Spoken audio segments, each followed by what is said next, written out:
A taste of normalcy after a year of lockdowns and restrictions. Bars, restaurants, even concerts.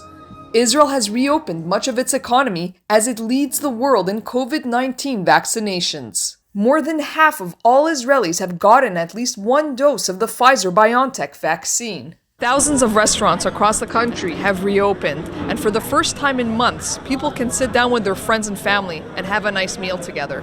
Israel is relying on COVID-19 passports, or so-called green passes, to safely reopen. The passes are issued by the Ministry of Health only to those who are fully inoculated.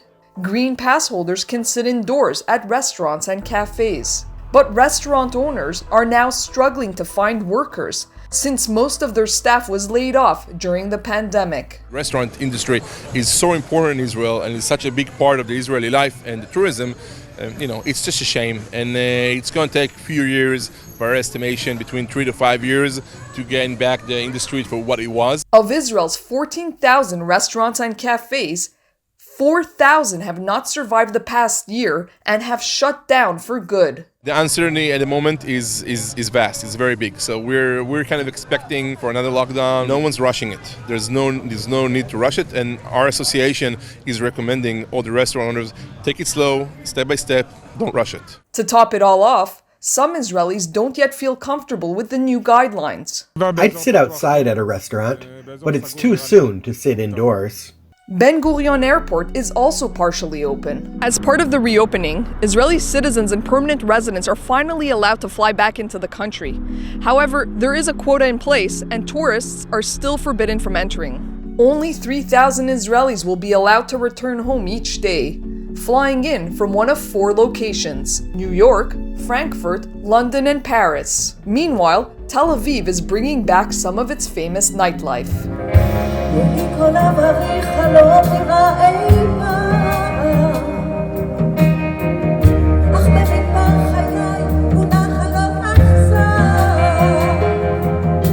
When we opened up the first 2 rock concerts, the tickets all went in 15 minutes. So we had 2 sold-out shows within 15 minutes, and you can see how people are very, very, very eager to come and have a good time. In a stadium with 30,000 seats, 500 Green Pass holders came to hear 1980s Israeli pop icon Yardena Arazi, one of a series of concerts the city held over the weekend.